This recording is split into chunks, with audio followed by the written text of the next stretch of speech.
So yeah, we've been reading this series of books by this pseudonymous author Hansi Freinacht about metamodern politics, and we've already read and discussed the first book, The Listening Society, and the first section of the current book, The Nordic Ideology, and now we're talking about the first half of the second part of this latter book. So the chapters we're looking at are chapters 9 through 12. And they focus on two main things. So democracy and democratization, and sort of interpersonal or Gemeinschaft politics. By the way, Sarah, did I pronounce that right? Not so bad. Okay. Sarah's my go-to like German pronunciation corrector. So anyway, these are two of six fundamental types of politics. So that is democratization and Gemeinschaft. They're two of six fundamental types of politics that the book explores. The others being existential politics, emancipation politics, empirical politics, and the politics of theory. And we'll get into the latter four, next time we meet about this book, if indeed we want to even do that. But yeah, I think the first two actually give us quite a lot to talk about. So I think this should actually work. Before we jump into these, however, I think we should spend a moment covering the introduction that Hansi gives to this section of the book. So this section begins with the claim that the fate of the world rests on our ability to make our politics more suited to the complex world that we're living in. Modern society, Hansi tells us, is out of its depth. Its scope is too limited and its influence too shallow to develop the cultures, psychologies, and behaviors needed to keep up with its emerging structural complexity. So if you've read the previous sections of this book and its prequel, you'll remember that the goal of metamodern politics is to develop society along a variety of dimensions, to build the institutions that can facilitate the development of people in four fundamental ways: to develop their cognitive complexity, to develop their symbolic sophistication and knowledge, basically, to improve their emotional states, and to increase their wisdom or depth. So together, these constitute what Hansi calls effective value meme, which is essentially their overall psychological development. And the current book offers a model for sociological development, so a developmental sociology that aims to both produce people with high effective value memes and one that benefits from people who have high effective value memes. So these institutions are fundamental to establishing a so-called listening society, or a society whose welfare apparatus serves people in complex and comprehensive ways. So institutions are really the central thing that's being considered in this book. So the six forms of politics that Hansi gives in this section of the Nordic ideology are, he tells us, crucial for facilitating, quote, a successful transition from modernity to meta-modernity. And again, by the way, the six forms of politics are democratization politics, Gemeinschaft or interpersonal politics, existential politics, emancipation politics, empirical politics, and the politics of theory. So according to Hansi, these forms of politics are, quote, intra-relational, meaning that they depend upon and develop alongside each other. And we'll get some insight into that. So each is an ongoing process with its own developmental path. And also each form of politics should have its own relationship to the spheres of the state, the market, and civil society. And Hansi says that he does not want to be overly prescriptive about in which of these spheres these politics should primarily occur within. And this is also complicated by Hansi's claim that these politics shouldn't be thought of as national, but as transnational or global. Okay, so that's the introduction or interlude to this section of the book. And now I'm going to talk about chapter 9 on democratization politics and the following chapter on evolving democracy. And then after that, we'll talk about the following two chapters on interpersonal politics.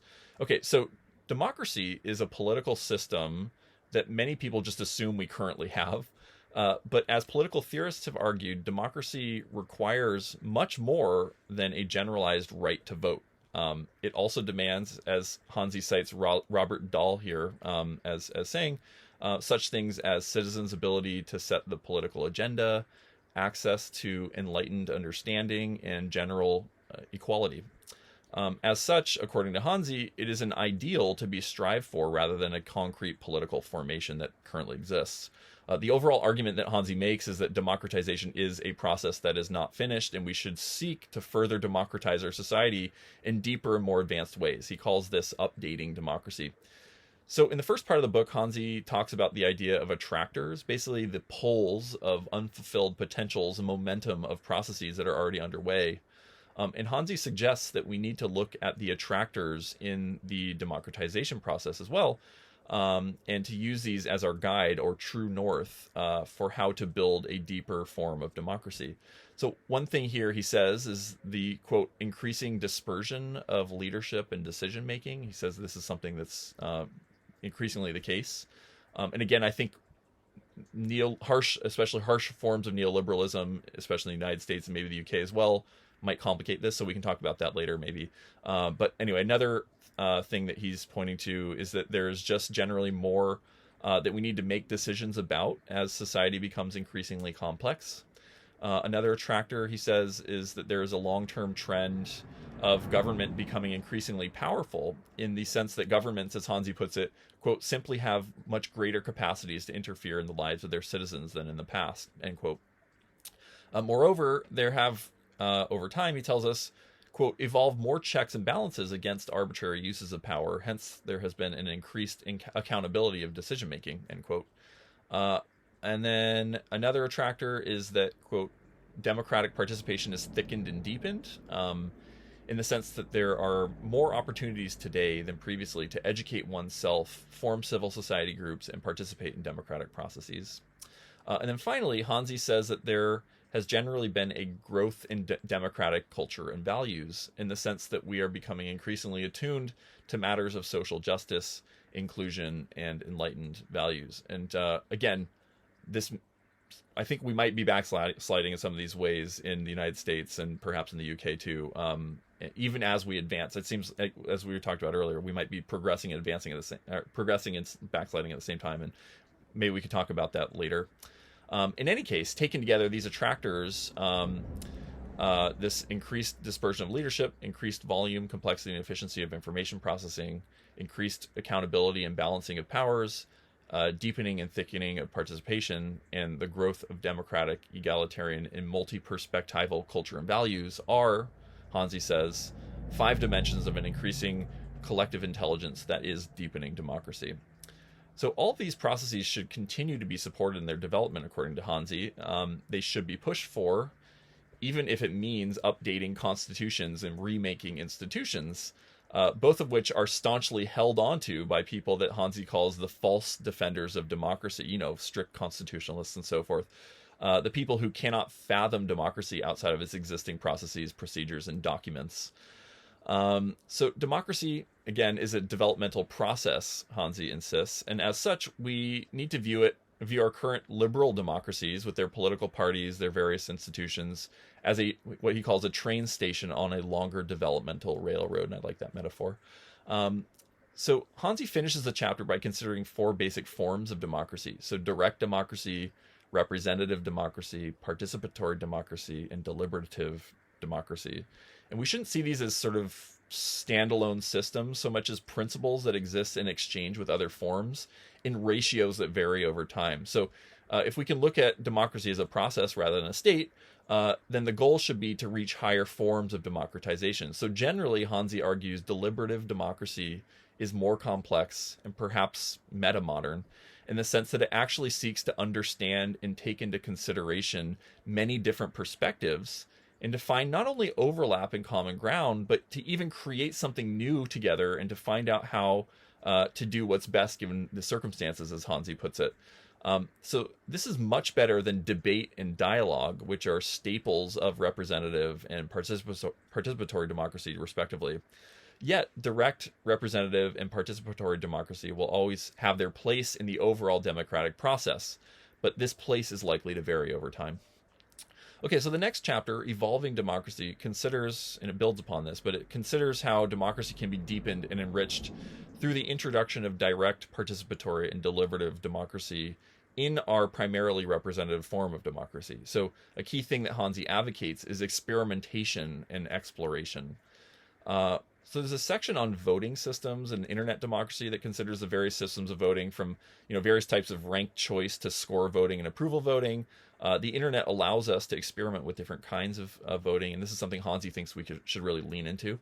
It gives us a sort of window of opportunity that we should lean into. The next section is about bottom-up versus top-down initiatives. So democratization politics, Hansi insists, must be simultaneously bottom up and top down. One of the problems with many democratic movements is that they fail to recognize the importance and the utility of top down, coordinated, and centralized organizing. Yet top down efforts obviously have their problems too. This is what Hanzi calls a paradox of developing these systems of governance. Any centrally planned top down effort is likely to miss out on the complexities of everyday life and to be built without real contact with human needs and experiences. They tend to be large, chunky, fragile, rather than flexible and resilient. However, any small scale, bottom up effort is likely to be drowned out in the already existing and more pertinent structures of society. We must hence strive, these are his words, we must hence strive for a synthesis between the two, a proper meta-modern both and. There must be central planning which coordinates and strengthens a genuine multiplicity of experimental iterative emergences, including local and private initiatives, end quote. So the thing that ties these levels together is the institution or the apparatus or dispositif if you're used to thinking about these things in continental or post-structuralist frameworks. So these exist at the middle level, mediating between and integrating psychological and political processes of development. We start, Hanzi explains, at the meso level, and then we use the increasing organizational and institutional leeway to gradually go back and forth between the micro and the macro levels.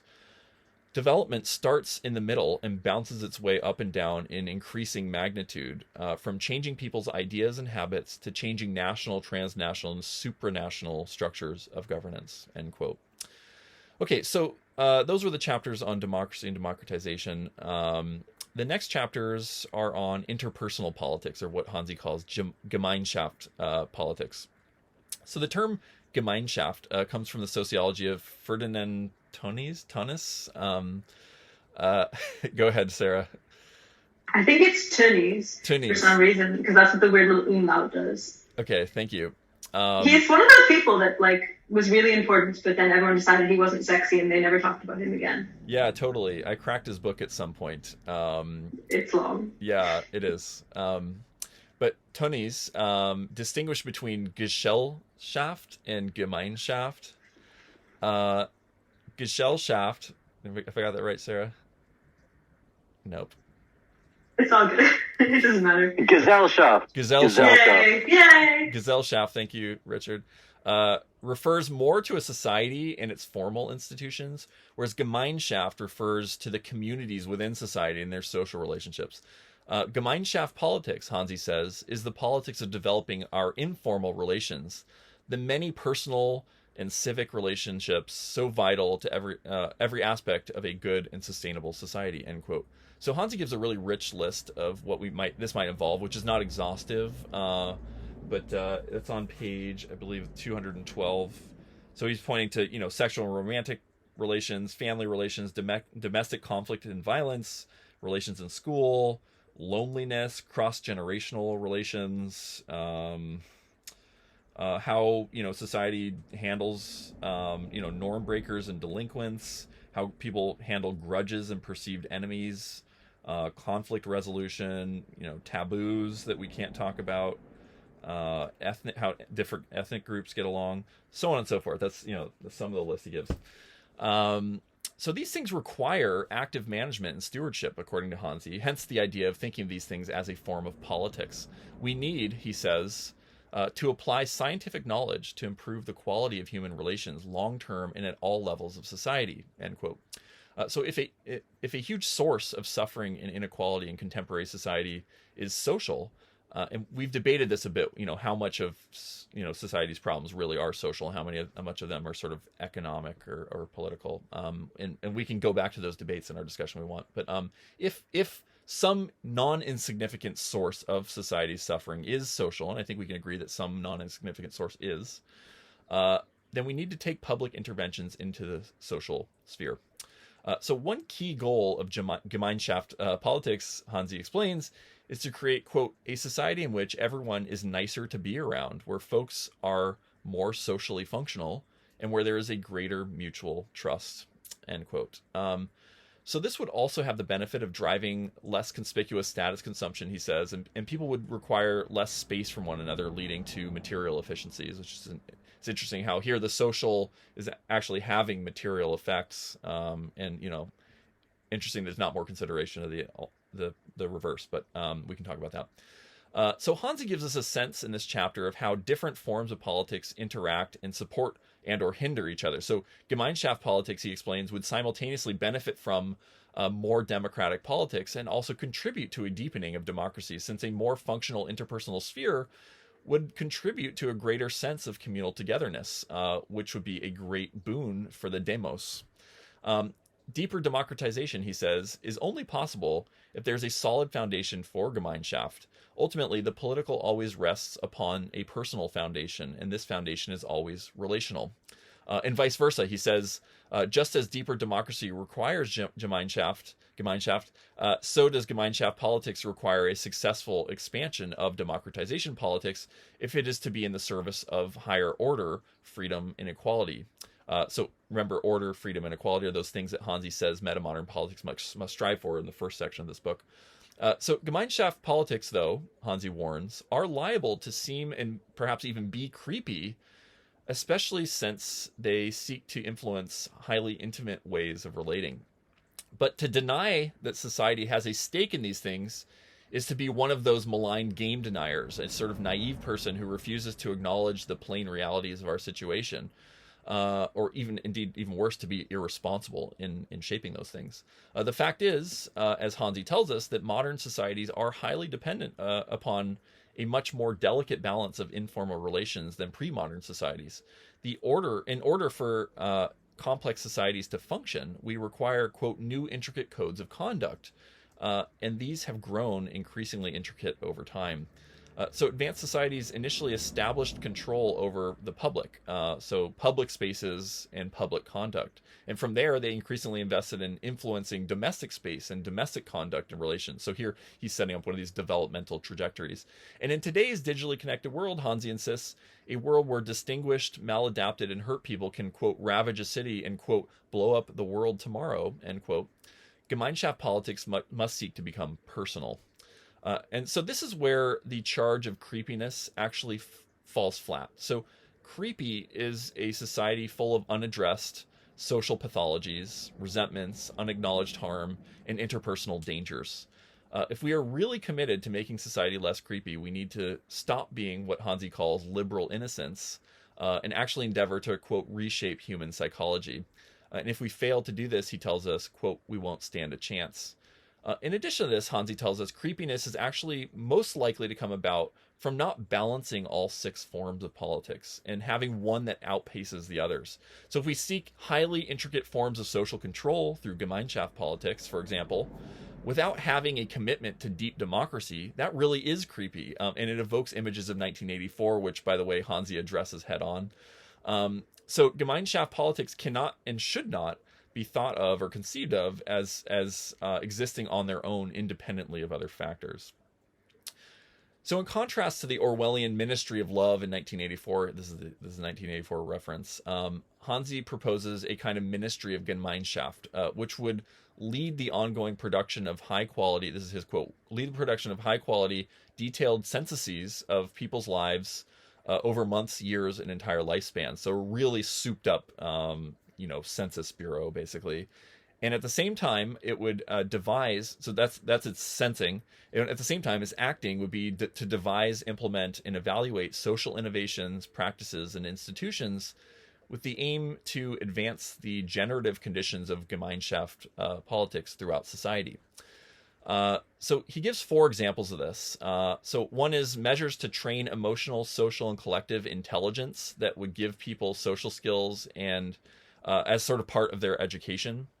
Another is organized community housing for families and the elderly, whereby people could live in socially dense communities with a balance of privacy and shared spaces, the sort of antidote to the isolated and wasteful suburban ideal. The next example is support for local citizen discussion clubs led by professional facilitators, essentially salon-like spaces for public debate, discussion, and deliberation. And the final example he gives is sort of making room, he says, for civil society project in public spaces. So effectively taking over some of the space that in central districts of cities and towns that has generally been allocated to consumerism, and turning these into bookable public spaces that people and organizations can use for their various purposes, presumably without fees or costs, rent or whatever, so that they don't have to be sort of commercially viable. In other words, spaces where other things can flourish besides profitable businesses or just families. So just an aside here, for those of you who are familiar with some of our projects in San Francisco, or some of the projects that Zarina, myself, and others of our friends sort of work on, you'll know that these examples they track very closely to some of the projects and initiatives that we've been already sort of working on, experimenting with, and proposing. So the public-facing salons that we host in our communes, the post-work city projects proposals for reallocating public space, the group housing projects we run. It's really exciting to sort of come across this manifesto, I think, for work that we've already been doing. Anyway, that's a digression. So this is where the 11th chapter ends. And the next chapter, chapter 12, on transformations of everyday life, this is the last chapter we'll talk about, seeks to address a few key areas within Gemeinschaft politics, namely issues around ethnicity, gender and sexuality, and generalized alienation. So those are the three main things that this next chapter is hitting on. I guess because those feel to the authors as the most important things that Gemeinschaft politics can address. So let's start with Hansi's musings on ethnicity. So Hansi states that it is an important goal to try to reduce ethnic tensions. I think we'd all agree. And in order to do so, he says, we need to shift from nationalism to non-nationalism, to multiculturalism, to what he calls transculturalism. So each of these is, surprise, surprise, a developmental stage, according to Hansi, but they are often intermixed within any given society or historical moment. Nevertheless, nationalism, which is associated with traditionalism and conservatism, has been more salient at points, and non-nationalism, which is associated generally with the sort of modernist politics, project, has itself had sort of particular moments of proliferation, and perhaps multiculturalism is seeing its own version of salience today. But each of these has its problems, which Hansi outlined. So I might just go through them really quickly. So nationalism, which is favored by people with a sort of within a post-Faustian stage of development, if you can remember that from the previous book, people who we might call traditional conservatives, favors cultural homogeneity, generally eschews immigration, and demands assimilation and national cohesion. But, as Hansi says, nationalism, quote, does not really offer any credible paths for creating a regulated and functional transnational order, and it tends to feed conflicts and misunderstandings. Big problems, I think, in a globalized society. Non-nationalism is favored by modernists, so people who are, as Hansi says, quote, mainstream in most Western societies, end quote. And it is an ideology of the modernist project, whether capitalist or communist, by the way. And it seeks to, quote, supersede and eventually efface the ethnic differences between people, end quote. So it is, in other words, a quest for universalism.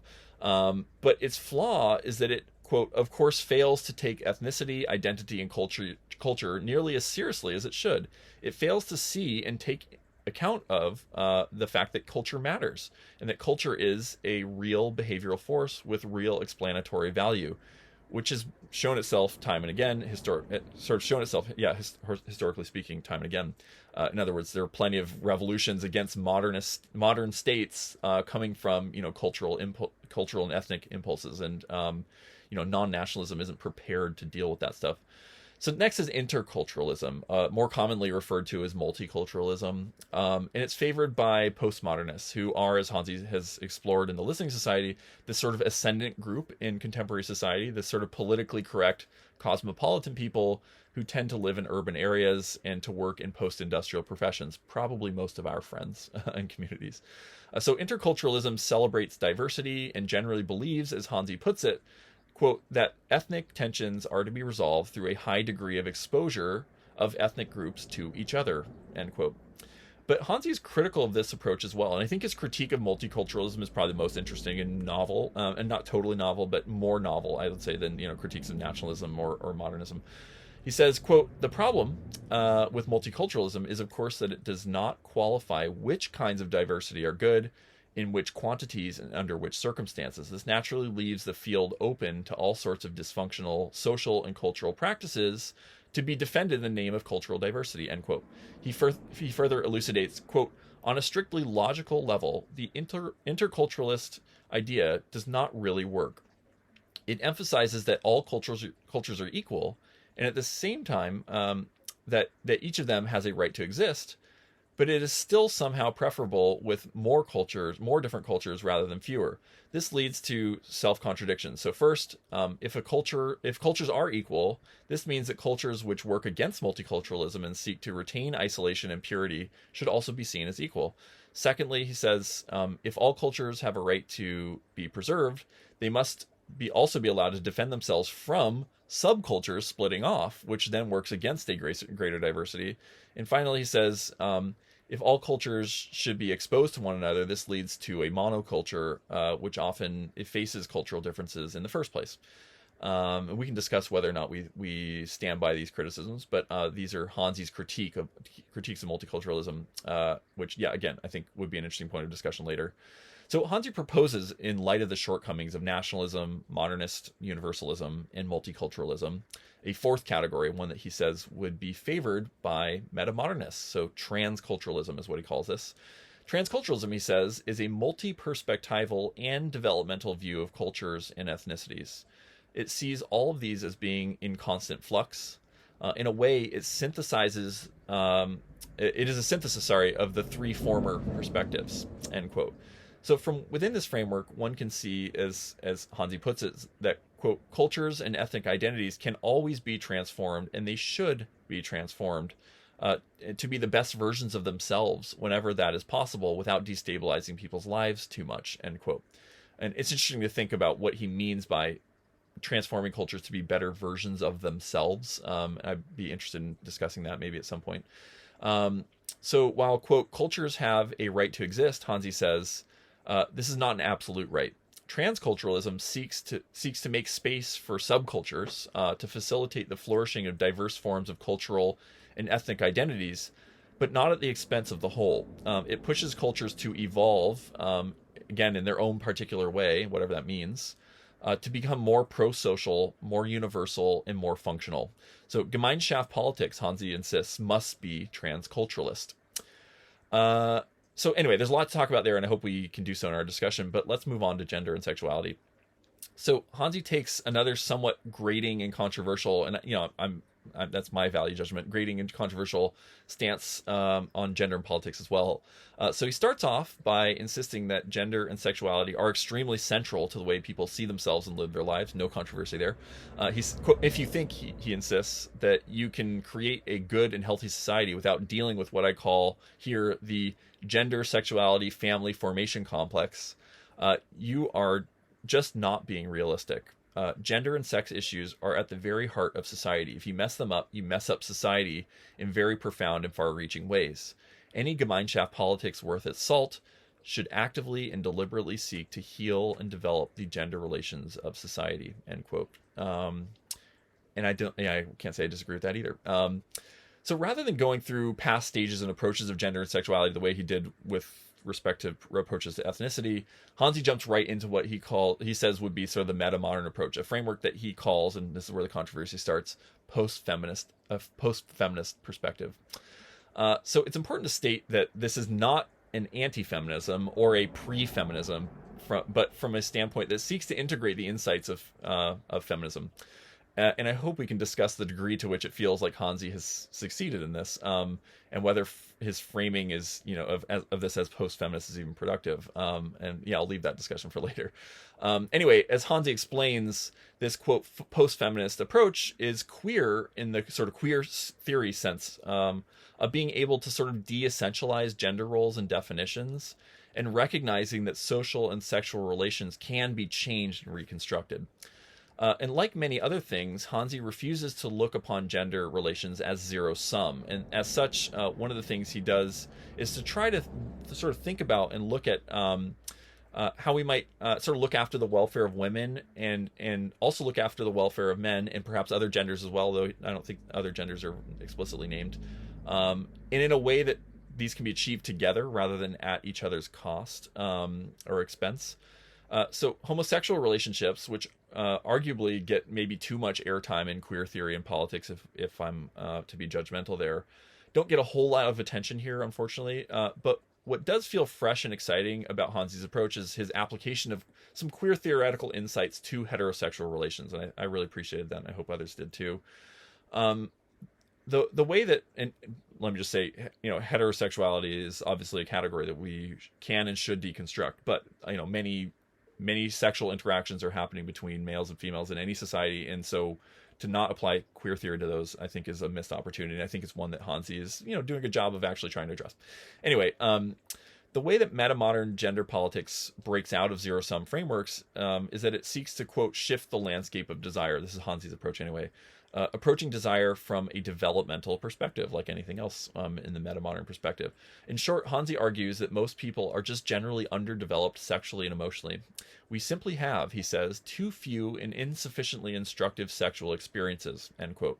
As a result, we tend to feel that positive sexual and romantic opportunities are scarce and hard to attain.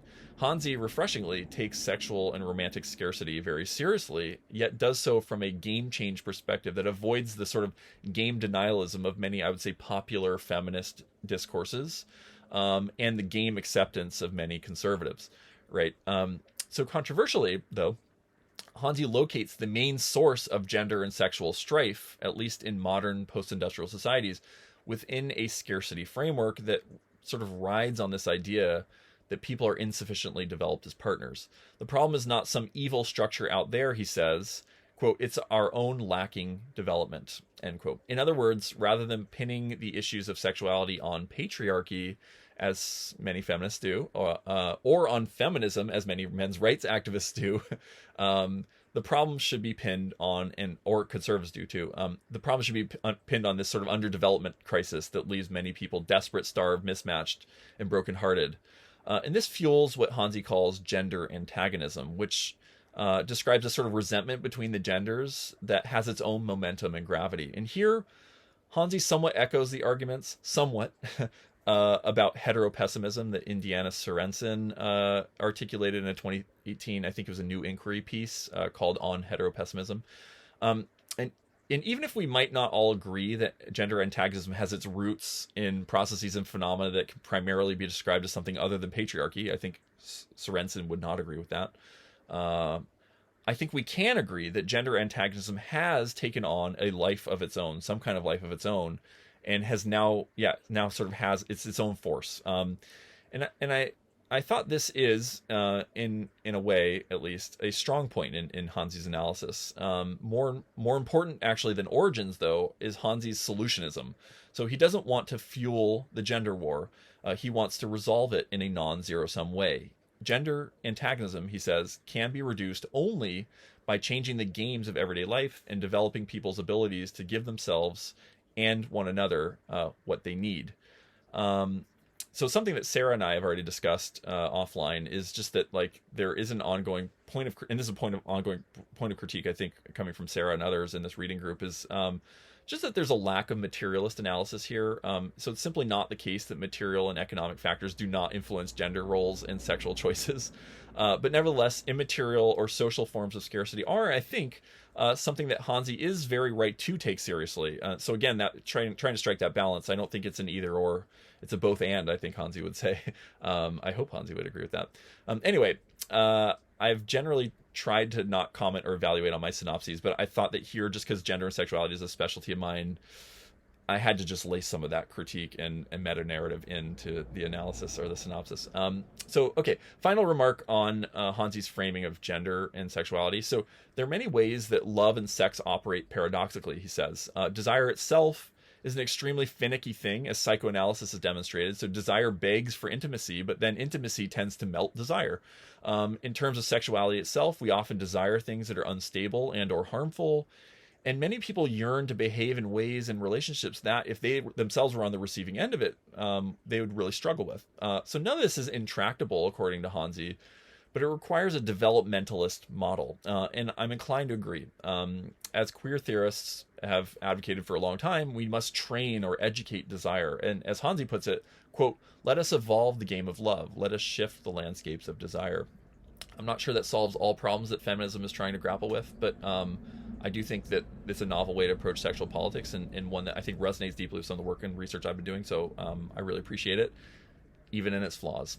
So moving on, just to the final section of the chapter, which is about alienation. So Hansi speaks to the idea of empty rituals, or the idea of not feeling the scripted set of emotions that one is supposed to have in a particular dynamic or situation. And many people feel this way regularly. And I think, those of us in this reading group are familiar with this idea. It's Sarah Ahmed's idea, basically, of a society riddled with what she calls affect aliens, people who don't feel the right feeling at the right time. At the same time, especially as our culture becomes increasingly complex, there are many emotions and experiences that exist outside of sort of codified rituals. In other words, there are many emergent emotional and cultural impulses that our society doesn't recognize or build for. And this is another task that Gemeinschaft politics must really take on. Building rituals for these unritualized emotions, as he calls them, and also building alternative subcultural worlds that make space for those sort of affect aliens out there who experience existing rituals in empty and or unscripted ways. So this aim of Gemeinschaft politics would seek to harmonize, in Hansi's words, emotions in everyday life, seeking to, quote, make society a proper home for the soul. I liked that phrasing. Anyway, that's basically the synopsis that I had to say for these chapters, and I figured, we could just jump into discussion. I have some questions that could kick off discussion, but I might just leave it for a second and see if people have things they want to talk about on their own.